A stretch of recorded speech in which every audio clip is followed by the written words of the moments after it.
Lush, and I'm here at the Hub Culture Pavilion in Davos. Really delighted to be joined by Steve Bolze. He's the CEO of GE Power and Water. Thanks for coming along. Great to be here, Edie.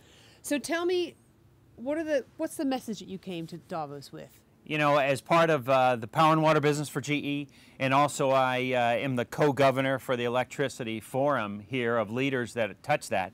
Our message here is how to step forward on what's the future of electricity in the world, and $8 trillion needs to be spent over the next 25 years to move that forward.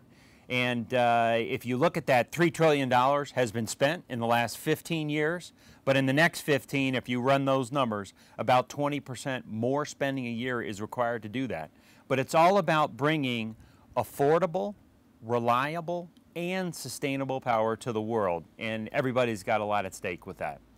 Where are the countries, where are the areas where you see that happening the fastest? I'd say clearly the developed markets, you know, Europe, US, parts of Asia have the most installed base of electricity, but still today, 1.2, 1.4 billion people in the world don't have access to electricity. So a lot of the growth in the world is going to go in those developing regions. We had ministers here from India, Mexico, but a lot of the core upgrading of the infrastructure is going to go into the developed markets like the EU and the US.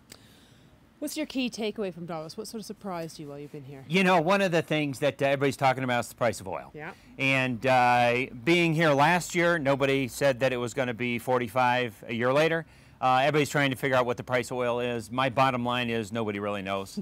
But I'd say is it's tied to supply demand, the industry cycles, but it's a long-term industry, so move forward.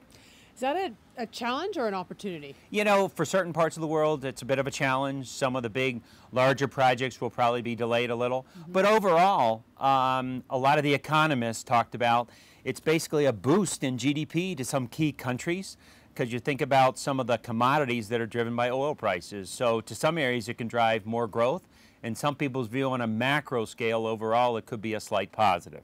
Steve, thanks so much for stopping by Absolutely. the Hub Culture Pavilion here in Davos, and I'm Edie Lush.